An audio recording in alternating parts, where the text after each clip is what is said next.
Last time हमने देखा था इंटरकल्चरल कम्युनिकेशन कंप्लीट किया था हमने। कल्चर क्या है उसके बारे में भी हमने देखा था। एथनोसेंट्रिज्म वर्सेस कल्चरल रिलेटिविज्म भी हमने कंप्लीट किया था। इनके बीच क्या अंतर होता है। हाई कॉन्टेक्स्ट वर्सेस लो कॉन्टेक्स्ट कल्चर, इसको भी हमने देखा था। यस।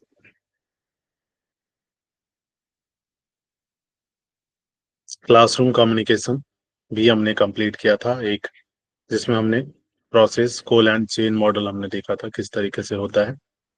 और इसमें 5 हमने तत्व देखे थे। Formulation of message, message encoding, message transmission, message decoding and interpretation and feedback and evaluation. Clear. उसके बाद हमने principle of effective classroom communication देखा था, जिसमें हमने प्रिंसिपल ऑफ टीचर्स, टीचर के लिए क्या प्रिंसिपल्स होते हैं, एक शिक्षक के क्या सिद्धांत होते हैं, शिक्षक के क्या गुण होने चाहिए, उसके बारे में हमने डिटेल में देखा था। क्लियर। अब हम देखेंगे barrier of communication. Barrier of communication, संचार की बाधाएं। संचार एक ऐसी प्रक्रिया है जिसमें कई चरण शामिल हैं। जिसमें हमने देखा संचार में कई सारी प्रक्रियाएं हैं, जिसमें एनकोडिंग, डिकोडिंग, ट्रांसमिशन शामिल है। प्रभावी संचार सुनिश्चित करने के लिए सभी पक्षों और साधनों को अपनी भूमिका निभानी होगी, जैसा कि परिकल्पित है ना। एक अगर प्रभावी संचार क्रिएट करना है, इफेक्टिव कम्युनिकेशन करना है, तो उसमें सभी को अपनी अपनी अपना अपना रोल निभाना पड़ेगा, भूमिका निभानी पड़ेगी। क्लियर है। हालांकि संचार प्रक्रिया के हर चरण में बाधाएं होती हैं। डिफरेंट डिफरेंट हर चरण में जितने भी उसके स्टेजेस हैं, हर किसी में बाधा कहीं ना कहीं होती है, जो संचार के प्रवाह को बाधित या कमजोर करती है। उसके फ्लो को क्या करती है, बाधित करती है, डिस्टर्ब करती है या वीक करती है। संचार में बाधाएं व्यवहार संबंधी अंतर, कौशल और समझ में अंतर के साथ भौतिक कारकों से उत्पन्न हो सकती है। क्लियर है। किस किस से। एक तो व्यवहार संबंधी जो अंतर है आपका, कौशल और समझ में अंतर के साथ साथ भौतिक कारकों से उत्पन्न हो सकती है। भौतिक मतलब फिजिकल के कारण क्रिएट हो सकती है। जबकि व्यवहार संबंधी अंतर और कौशल में अंतर जैसी कुछ बाधाएं संचार के सभी तरीकों पर आमतौर पर लागू हो सकती है। राइट। जबकि क्या है, व्यवहार संबंधी अंतर और कौशल में अंतर जैसी कुछ बाधाएं संचार के सभी तरीकों पर आमतौर पर लागू हो सकती है। आपका जो बिहेवियर है और जो, राइट, एक तो आपका at every stages of the communication process. However, they are barriers which hinder or dilute the flow of communication. Right? Parties and instruments. Clear है। ये मोस्टली हर कहीं पे लागू होता है, हर स्टेजेस पे लागू होता है। भौतिक कारकों से उत्पन्न बाधाएं अपनाई गई संचार पद्धति के लिए विशिष्ट हो सकती हैं। जो भौतिक कारक है, फिजिकल बैरियर्स है। संचारित संदेश की गलतफहमी और गलत व्याख्या के कई कारण हैं। चूंकि संचार की प्रक्रिया में प्रेषक, प्रेषक क्या है, एनकोडर, चैनल, मीडियम और रिसीवर शामिल होते हैं। संचार की समस्या क्या है, आमतौर पर उनमें से एक या अधिक के साथ होती है। राइट। ये जरूरी नहीं किसी एक के साथ हो रहा हो, अधिक के साथ भी वो प्रॉब्लम्स हो सकती हैं। संदेश को एनकोडिंग और डिकोड करने में कुछ खामियां हो सकती हैं, है ना। जब आप इनकोड कर रहे हैं या डिकोड कर रहा है, उसमें भी खामियां हो सकती हैं। इस्तेमाल के लिए किए गए चैनल दोषपूर्ण हो सकते हैं, है ना। और इनमें से कुछ बाधाओं को निम्नलिखित समूहों में वर्गीकृत किया जा सकता है। क्लियर है। इनमें से कुछ बाधाओं को निम्नलिखित समूहों में वर्गीकृत किया जा सकता है, जैसे अर्थ संबंधी बाधा हो गई, शारीरिक बाधाएं, संगठनात्मक बाधाएं और मनोवैज्ञानिक बाधाएं। कौन कौन सी है। सिमेंटिक बैरियर, सिमेंटिक किसको कहते हैं, अर्थ संबंधी, ठीक है।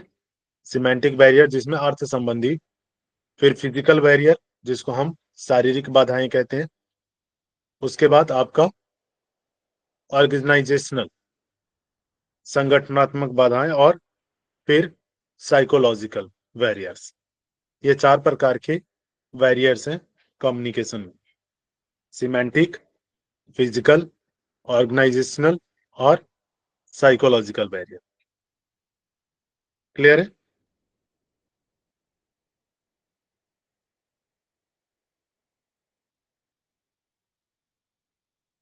Barriers to effective communication. अब हम देखते हैं किस तरीके से ये चार्ट आपको कहीं ना कहीं पूरा याद रखना है। ठीक है, ये चार्ट के माध्यम से हम लोग डिटेल में देखेंगे। सबसे पहले semantic barrier, right. Semantic barrier के अंतर्गत आपका क्या आ जाता है? बैडली एक्सप्रेस्ड मैसेज, मैसेज को गलत तरीके से एक्सप्रेस करना, है ना। आपने लिखा तो है, लेकिन उसको जब आप एक्सप्रेस गलत तरीके से करते हो, सही ढंग से नहीं करते हो, तो उसका इफेक्ट अलग पड़ता है। Symbols with the different meanings, है ना। डिफरेंट डिफरेंट जो सिंगल जो सिंबल्स होते हैं उसकी अलग अलग मीनिंग होती है, राइट। और अगर आप गलत मीनिंग निकालते हो तो वो भी क्या है? अर्थ संबंधी बाधा है, सिमेंटिक बैरियर।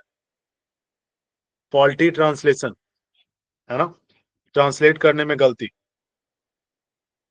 आपने कुछ भेजा, उसको ट्रांसलेट गलत किया गया, है ना, तो वो क्या हो जाएंगी?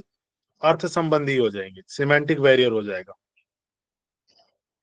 फिर अनक्लेरिफाइड अजम्पशंस, मतलब पूरी तरीके से आप श्योर नहीं हो, क्लियर नहीं हो किसी भी उसको लेके, मैसेज को लेके, तो वो भी आप सिमेंटिक बैरियर के अंतर्गत रखेंगे। टेक्निकल जर्गोन, राइट, ये भी किसके अंतर्गत आएगा? सिमेंटिक बैरियर के अंतर्गत। जैसे हमने बताया था ना आपको कि अगर कोई कुछ कह रहा है, specialised language used by a specific group और पीपल और प्रोफेशन, है ना।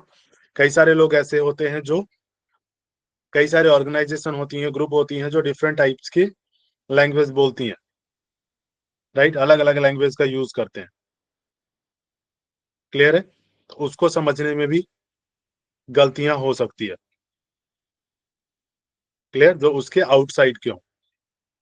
क्लियर हुआ? उसके बाद body language and gesture decoding, इसके संबंधित जो बाधाएं हैं, जो बॉडी लैंग्वेज है आपका, है ना, गेस्चर के थ्रू जो आप डिकोड कर रहे हो, उसमें भी गलतियां हो सकती हैं। और वो जो गलतियां होंगी वो किसके अंतर्गत आएंगी? अर्थ संबंधी, सिमेंटिक बैरियर के अंतर्गत। क्लियर है?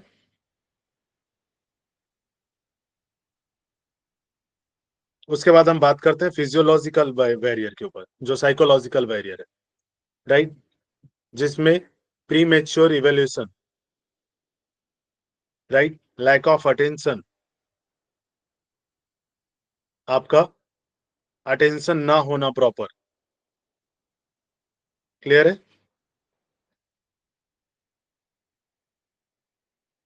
प्रीमेच्योर एवेल्यूशन क्या है? Communication refers to jumping to the conclusion और forming judgments before fully understanding a message, है ना। आपने मैसेज को पूरा नहीं समझा,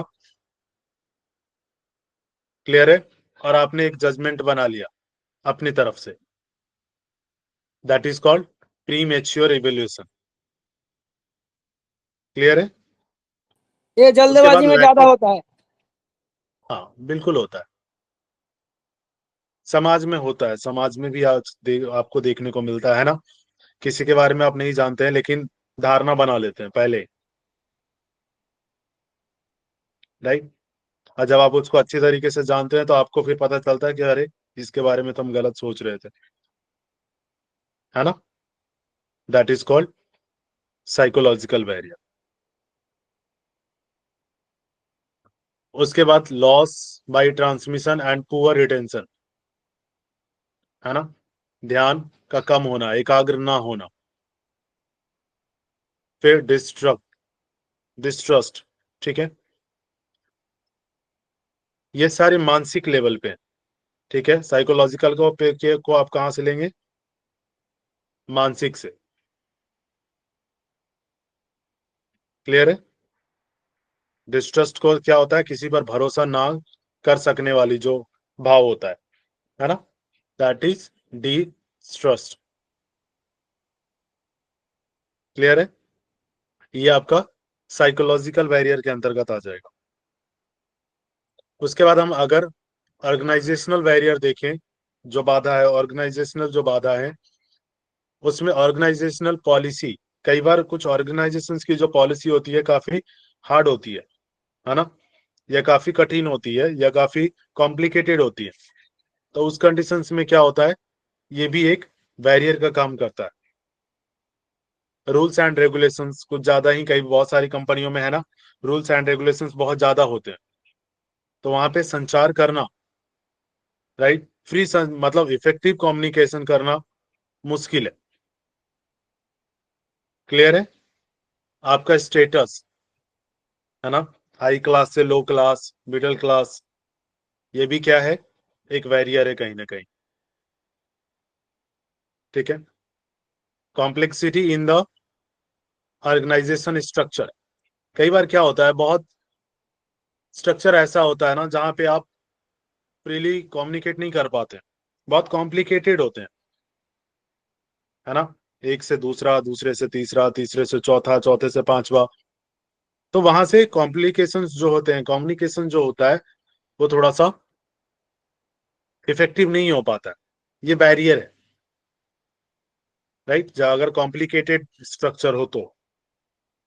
उसके बाद ऑर्गेनाइजेशनल फैसिलिटीज, है ना, ऑर्गेनाइजेशनल फैसिलिटीज भी क्या है, ये भी कई बार बैरियर का काम करता है ऑर्गेनाइजेशन में। क्लियर है? आपको प्रॉपर फैसिलिटीज प्रोवाइड नहीं कर रही है जिससे आप कम्युनिकेट कर सको प्रॉपर वे में। उसके बाद हम बात करते हैं personal barrier, fear of challenge to authority, है ना, चैलेंज ना कर पाना, lack of confidence of superior on his subordinates, confidence का लैक होना। क्लियर है? अनविलिंगनेस टू कम्युनिकेट, कम्युनिकेट नहीं कर पाना, है ना, बहुत सारे लोग होते हैं जो बोल ही नहीं पाते हैं, है ना, अगर आप उनको बोलने बोलें तो कई बार वो हेजिटेट होते हैं, है ना, एक्सप्रेस नहीं कर पाते हैं, डर होता है उनमें, कॉन्फिडेंस नहीं होता है, तो ये सारे किसके अंतर्गत आ जाएंगे? पर्सनल बैरियर के अंतर्गत। क्लियर हुआ? सिमेंटिक, साइकोलॉजिकल, ऑर्गेनाइजेशनल और पर्सनल बैरियर। प्रियंका जी, देव जी, मेघा जी, क्लियर हुआ?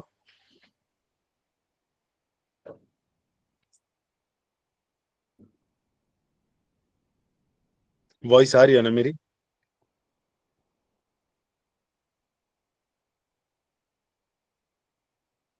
हाँ सर आ रही। ठीक, क्लियर हुआ अर्जू जी? Yes sir. चलिए, इससे क्वेश्चन बनते हैं, ठीक है, बैरियर से रिलेटेड क्वेश्चन बनते हैं, और आपको एग्जांपल दे दिए जाएंगे कि ये किसके अंतर्गत आता है, किस प्रकार का बैरियर। क्लियर है?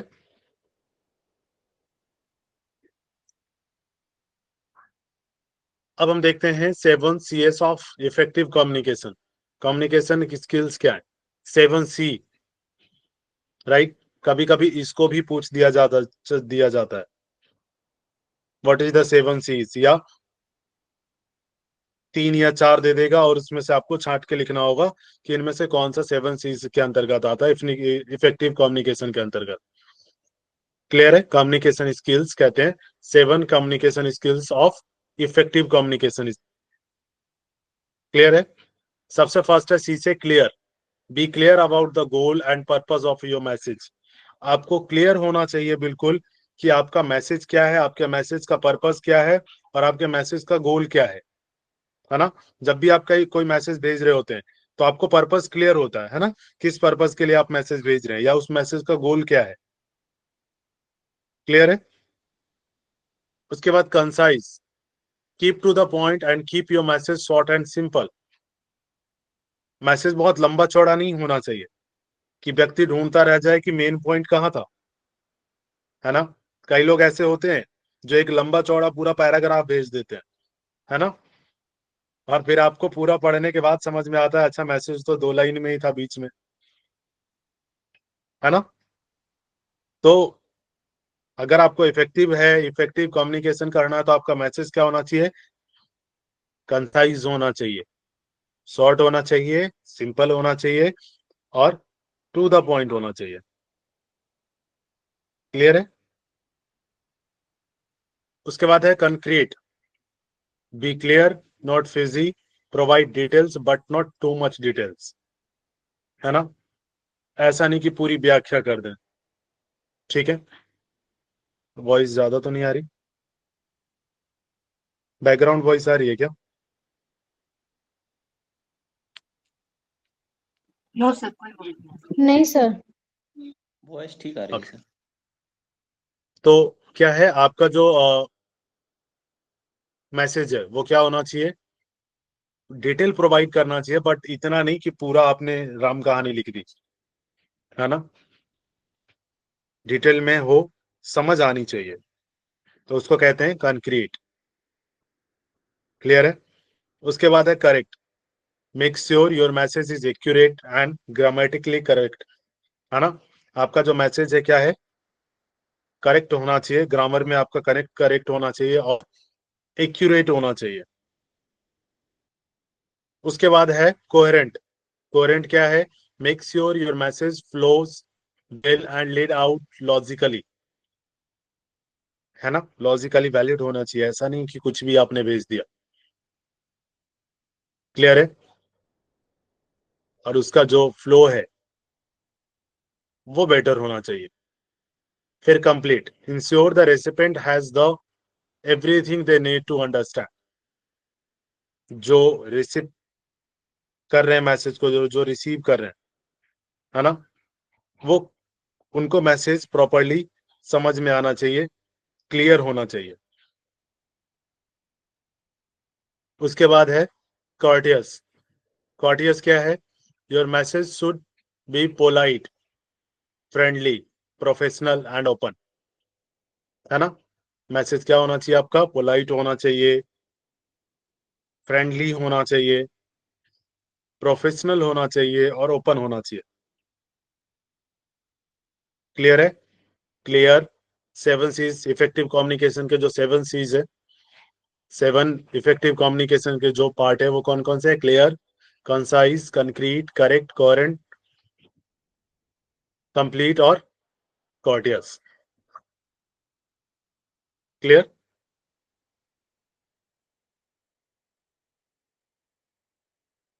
क्लियर हो गया। इसको भी इंपॉर्टेंट है, ये भी इंपॉर्टेंट है, ठीक है, इस पे थोड़ा सा ध्यान देंगे। क्लियर है ना। अब हम देखते हैं कि आप ओवरकमिंग बैरियर्स, बैरियर से कैसे बाहर आ सकते हैं, है ना, बैरियर को कैसे हटा सकते हैं। जो कम्युनिकेशन बैरियर था, जो बाधाएं थी, वो बाधाओं से कैसे आप बाहर आ सकते हैं। क्लियर है। संचार के बाधाओं पर काबू पाना, संचार संबंधी बाधाएं हमारे चारों ओर मौजूद हैं। टीम के सदस्यों के साथ हमारी चर्चाओं में गलत व्याख्याएं बहुत होती हैं। हम हर बातचीत में जानकारी को हटाते, बिगाड़ते और सामान्यीकृत करते हैं, है ना। बहुत सारी चीजें हटा देते हैं, बहुत सारी चीजें चेंज कर देते हैं, राइट, नॉर्मलाइज कर देते हैं कई चीजों को, और फिर भी हमें लगता है कि हम स्पष्ट रूप से समझते हैं कि दूसरे क्या कह रहे हैं और वे ऐसा क्यों कह रहे हैं, राइट। ये अवरोध इसीलिए मौजूद है क्योंकि हम उन्हें वहां रखते हैं। दूसरों द्वारा हमें दी गई जानकारी को हम कई तरीकों से समझते हैं और ये हमें गलत समझ में डाल देते हैं। है ना, अलग अलग तरीके से हम समझते हैं, तो ये जानकारी कई बार हमें गलत भी समझ में आ जाता है। हम उन अवरोधों को कैसे कम कर सकते हैं जो हमें अर्थ और समझ से दूर रखते हैं, है ना, प्रॉपर जो जिससे हम प्रॉपर उसका मीनिंग नहीं समझ पाते हैं, राइट। तो कैसे इन तरीकों को हटाया जा सकता है? सबसे फर्स्ट क्या है, समझे कि दूसरे लोग चीजों को आपसे अलग नजर से देखते हैं, है ना। ये जरूरी तो नहीं ना कि हर कोई एक ही नजरिए से देख रहा हो, राइट मेघा जी। ये जरूरी नहीं कि जिस नजरिए से आप देख रहे हो उसी नजरिए से देव जी भी देख रहे हो, दोनों का नजरिया अलग हो सकता है ना। तो प्राप्तकर्ता की भावनाओं और रवैये का अनुमान लगाने की कोशिश करें, है ना। आपने मैसेज भेजा तो आपको अनुमान लगाने की कोशिश करनी है कि सामने वाले की भावनाओं और रवैया क्या होता है उस मैसेज के प्रति, उनकी अपेक्षाएं क्या होंगी, है ना। कई बार हम कई बार कुछ चीजें ऐसी यस भी सर। होती होंगी जब आप बच्चों को कह देते हैं कि तुमसे ऐसी अपेक्षा नहीं थी, है ना, कॉमन वर्ड यस सर, बहुत बार होता है। है ना। क्योंकि आप क्या करते हैं, आप उनसे कुछ अलग अपेक्षा करते हैं, और अगर उस अपेक्षा के अधिकृत वो खरे नहीं उतरते हैं तो आपको ऐसा लगता है कि वो उस वे में नहीं जा रहे हैं जिस वे में आप चाहते हैं। क्लियर है ना। जब आप संवाद कर रहे होते हैं तो उनकी मन स्थिति कैसी होती है, उनके मन में क्या पूर्वाग्रह हो सकते हैं, है ना। अगर आप संवाद करने से पहले इन बातों को जानते हैं तो आप गलत व्याख्या होने के जोखिम को कम कर सकते हैं। अगर आप सामने वाले को जानते हैं पर्सनली तो आपको पता है कि किस बात से उनको ठेस पहुंच सकती है, या कई चीजें ऐसी है कि किस बात का वो गलत मतलब निकाल सकते हैं, है ना। कई बार होता है, आप कहते हैं मेरा इंटेंशन नहीं था ये कहने का, जो आपने समझा है ना। बहुत बार ऐसा होता है, आप उस वे में नहीं बोल रहे होते हैं जिस वे में सामने वाला समझ रहा होता है। तो ये इन चीजों को कम किया जा सकता है अगर आप सामने वाले को जानते हैं, आप ये जानते हैं कि वो कहाँ तक सोच सकते हैं, है ना। कई बार ऐसा होता है ना, आप किसी से बात कर रहे होते हैं तो बिल्कुल सोच समझ के बातें करते हैं, अच्छा ठीक है, इनसे इतना ही रखना, नहीं तो ये बुरा मान जाएंगे, राइट। तो ये चीजें बहुत जरूरी है जब आप अलग अलग नजरिए से देखते हैं और सामने वाले को जानने का प्रयास करते हैं, समझने का प्रयास करते हैं। प्राप्तकर्ता से फीडबैक लें, सिर्फ यह ना पूछें कि क्या आप समझ गए, वे अक्सर हाँ कहेंगे क्योंकि वे चीजों को उसी तरह से देखते हैं जिस तरह से वे समझना चाहते हैं। इसके बजाय पूछें कि संदेश के बारे में उनकी समझ क्या है और वे इसे किस तरह से देखते हैं, है ना। अगर आपको किसी किसी से फीडबैक लेना हो ना तो थोड़ा सा डिटेल की तरफ जाइए, सिर्फ हाँ या ना नहीं। क्लियर है।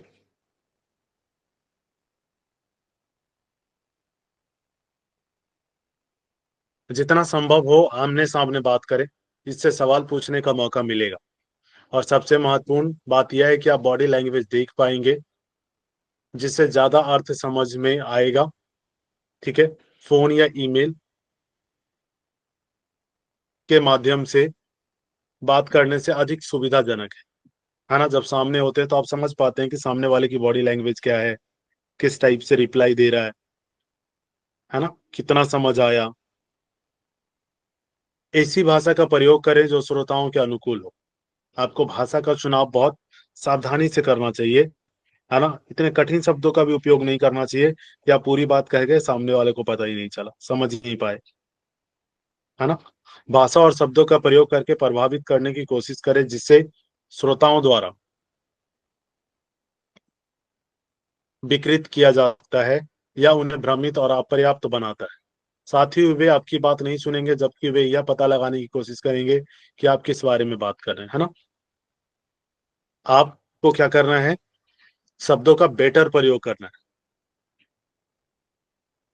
क्लियर है। कई ऐसे शब्द हैं जो कि थोड़े से भ्रामक हो सकते हैं, उनका उपयोग ना करें। सही संचार चैनल का उपयोग करें, यदि फोन उठाना या व्यक्ति से बात करना जल्दी हो तो ईमेल ना भेजें, है ना। अगर वो फोन उठा सकते हैं, बात हो सकती है तो आप ईमेल ना भेजें, आप डायरेक्टली फोन से ही बात कर लें। ईमेल का उपयोग उसके उचित उद्देश्य के लिए करें।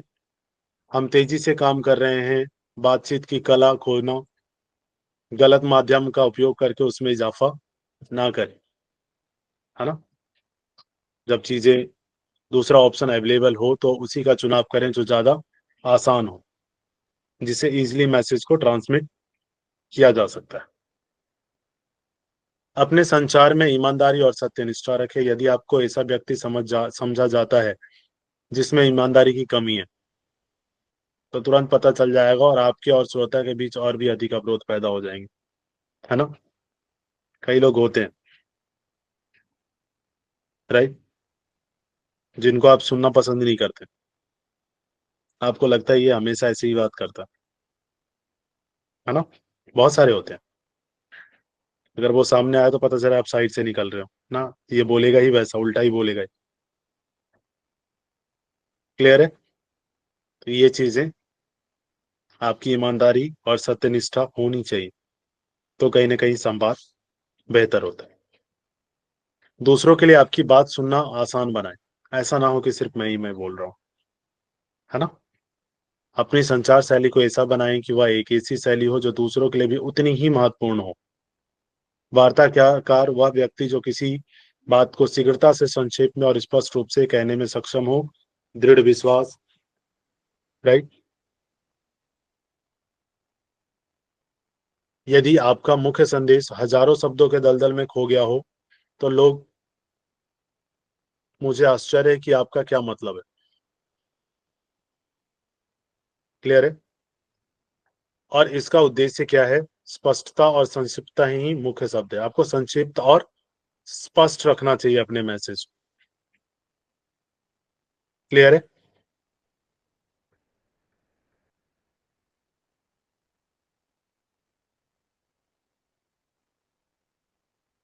क्लियर हुआ यहां तक? कैसे आप बैरियर्स को हटा सकते हैं?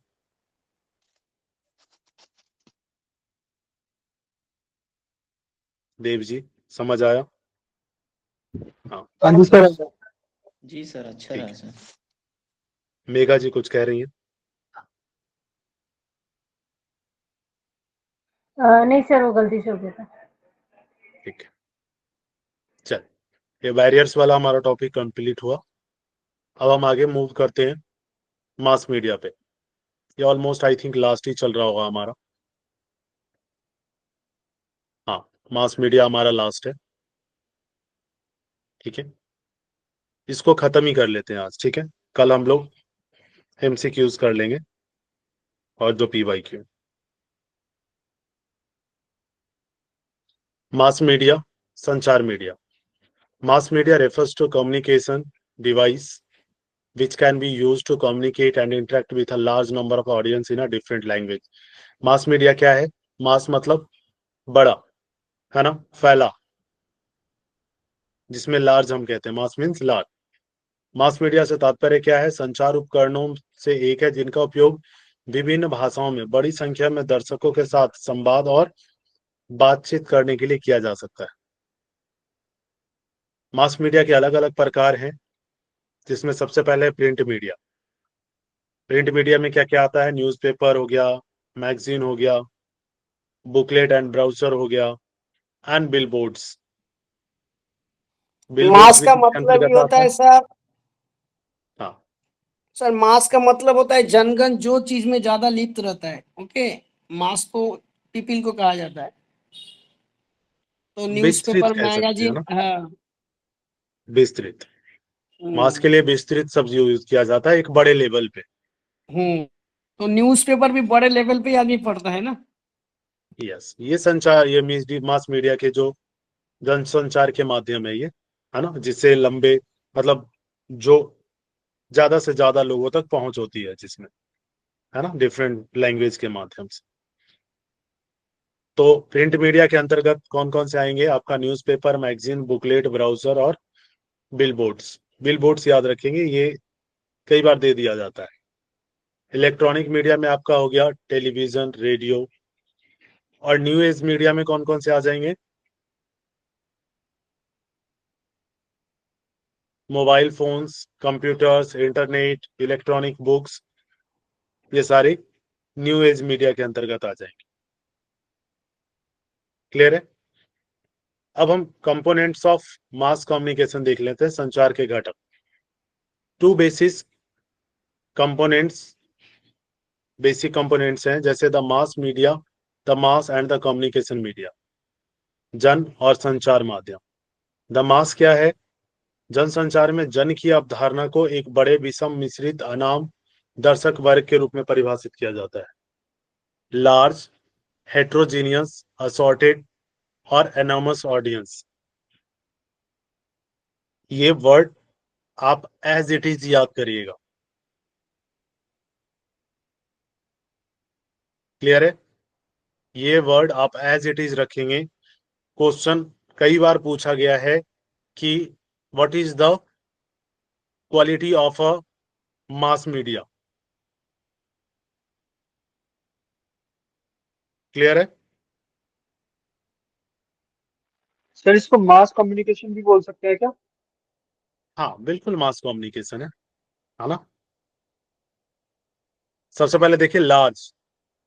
लार्ज क्या है? बड़ा का मतलब है हम दर्शकों की संख्या की सही गणना नहीं कर सकते हैं। आपको ये नहीं पता ना टीवी देखने वाले लोग कितने हैं, न्यूज़पेपर पढ़ने वाले लोग कितने हैं, आप क्या अंदाजा लगा सकते हो? नहीं लगा सकते। यह अपेक्षाकृत बड़ा है, लेकिन इसका मतलब यह नहीं है कि दर्शकों में सभी लोग शामिल हैं। ऐसा नहीं कह सकते ना आप कि सभी लोग शामिल होंगे। जनसंख्या लार्ज है, उसको पढ़ने वाले लोग लार्ज हैं, देखने वाले लोग लार्ज हैं, लेकिन कितना है इसका अंदाजा आप नहीं लगा सकते, सभी आप नहीं बोल सकते। हेट्रोजीनियस क्या होता है? विषम का अर्थ है कि जनसंचार माध्यमों के दर्शकों में सभी प्रकार के लोग शामिल है ना। अमीर, गरीब, किसान, नौकरशाह, राजनेता, सभी। इसलिए क्या है? ये हेट्रोजीनियस है। हेट्रोजीनियस मीन्स डिफरेंस, अलग अलग। क्लियर है? All types of peoples. Clear हुआ? Enormous, right. एनॉर्मस क्या है? अनाम का अर्थ है कि हम किसी समाचार पत्र के पाठक को उसकी कुछ विशेषताओं के आधार पर विशेष रूप से पहचान नहीं सकते, है ना।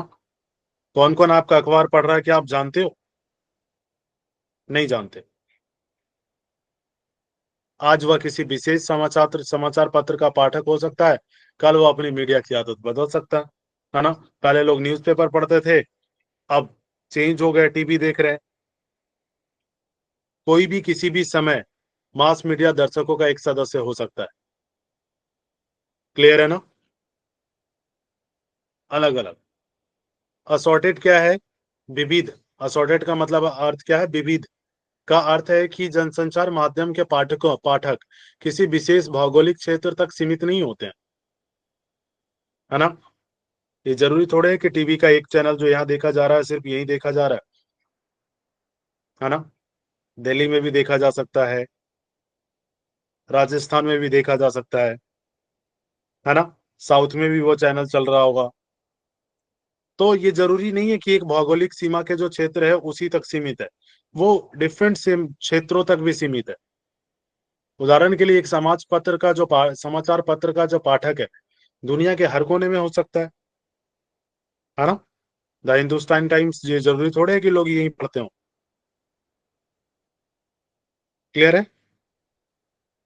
दैट इज कॉल्ड असॉर्टेड, विविध। क्लियर हो गया? यस या नो? जी सर। इसके पॉइंट याद रखिएगा, लार्ज, हेट्रोजीनियस, एनॉमस और असॉर्टेड। ये किसके सिम्टम्स हैं? मास मीडिया के। मास मीडिया की क्वालिटी है।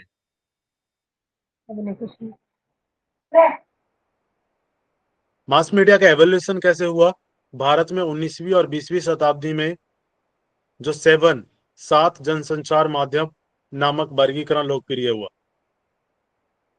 जिसका उल्लेख नीचे किया गया है। सबसे पहले प्रिंट।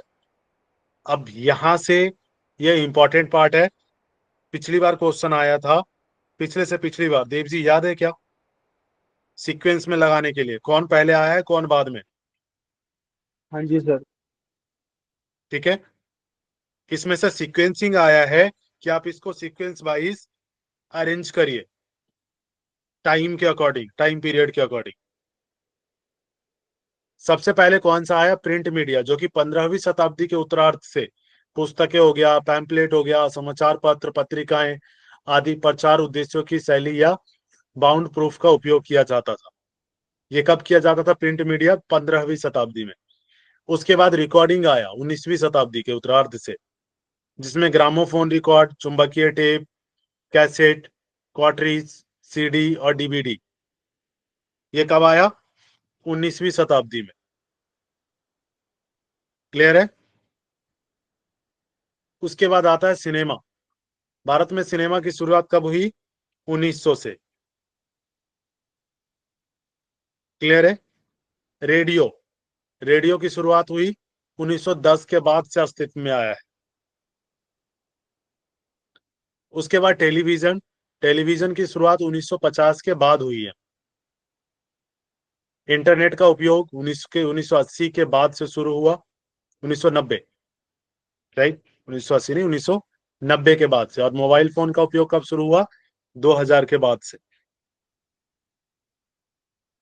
क्लियर है? तो सबसे पहले प्रिंट, फिर रिकॉर्डिंग, फिर सिनेमा, रेडियो, टेलीविजन, इंटरनेट और फिर मोबाइल फोन। क्लियर है?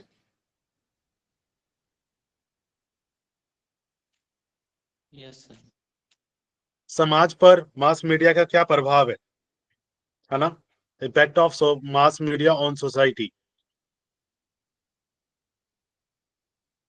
अब हम देखते हैं किस प्रकार का जनसंचार माध्यम लोगों को उनके तत्कालिक संदर्भ से बाहर की दुनिया के बारे में शिक्षित करते हैं, है ना? मास मीडिया क्या है? आप यहाँ बैठे बैठे बाहर की जानकारी प्राप्त कर रहे हैं, है ना? तुरंत वहां जो भी अभी हो रहा है आपको यहाँ पता चल रहा है कि क्या हो रहा है, टेलीविजन के माध्यम से, समाचार के माध्यम से। यह एक महत्वपूर्ण जवाबदेही सूचकांक के रूप में कार्य करता है। हम यहाँ वकालत, निगरानी जैसी अवधारणाओं पर चर्चा कर सकते हैं, है ना? अब हो रहा है ना? अब आपने देखा होगा कि ऑनलाइन कोर्ट में भी ऑनलाइन केसेस की हेयरिंग होती है, यस या नो? बहुत सारे जो यस सर। केसेस हैं वो कोर्ट में हेयरिंग ऑनलाइन होती है। उसके बाद जनसंचार माध्यम सांस्कृतिक विविधता को बढ़ावा देता है, कल्चरल डाइवर्सिटी को। क्लियर है? किसी की धारणा के अनुसार जनसंचार माध्यमों का उपयोग निम्नलिखित उद्देश्यों के लिए किया जा सकता है, जैसे वकालत, व्यावसायिक और सामाजिक मुद्दों जैसे कि विज्ञापन, है ना, एडवर्टाइजिंग हो गया, marketing, propaganda, public relations and political communication के लिए, राइट। इन उसके बाद संवर्धन जैसे समाजीकरण और शिक्षा जैसे साहित्य में भी इसका यूज किया जाता है।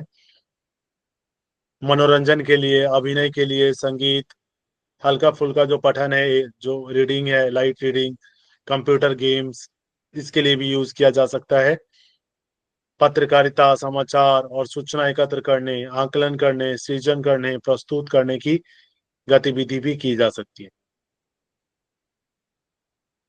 किसी संगठन की सकारात्मक छवि बनाने के लिए उपयोग किया जा सकता है, positive image of organisation, right. यह कार्य निगमों, गैर लाभकारी संगठन, राजनेताओं द्वारा आदि द्वारा भी किया जाता है, राइट। इसका यूज जो है मास मीडिया का इनके द्वारा भी किया जाता है। क्लियर है?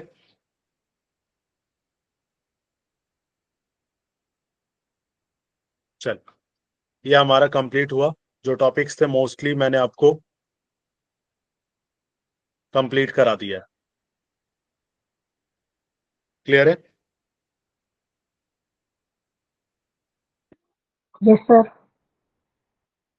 एक और टॉपिक रह गया है, hot media and cool media. मैं इसमें ऐड करना भूल गया हूँ, ठीक है। आजकल थोड़ा सा ट्रेंडिंग टॉपिक है सर, ना? जो ये इफेक्टिव कम्युनिकेशन है इसके अंदर 4S आते हैं। वो ज्यादा कौन सा कह इम्पोर्टेंट रही हैं? नहीं है सर। इफेक्टिव कम्युनिकेशन जैसे यहाँ पर ये 7 C's थे ना। हाँ, वो मैंने बताया आपको, वो इम्पोर्टेंट है। हाँ जी सर, वैसे ही सर 4 जो S होते हैं वो इम्पोर्टेंट नहीं होते। 4S।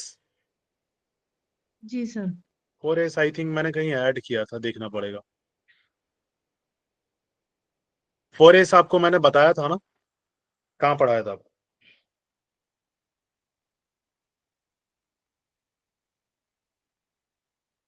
पहले वाली स्लाइड में है सर। हाँ, 4S था। वो सारी चीजें इंपॉर्टेंट है जो इस तरीके से आती है ना। ये मैंने आपको SMCR पढ़ाया था, SMCR भी पूछा जाता है, ठीक है।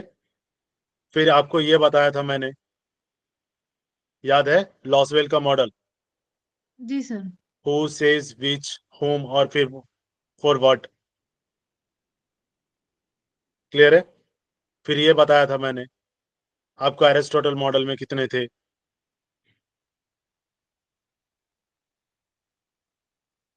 क्लियर है? सर ये जो पीडीएफ है ये आपने कौन से ग्रुप में भेजी है? मिली नहीं है। नहीं मिली? आप मेरे को मैसेज कर दीजिएगा। देव जी बोल रहे हैं क्या? अच्छा, हाँ जी, हाँ ठीक है जी। देव जी, मैं सेंड कर दूँ। देव जी देवस्थान से है क्या सर? कहाँ से हैं देव जी? आप जहाँ से हैं?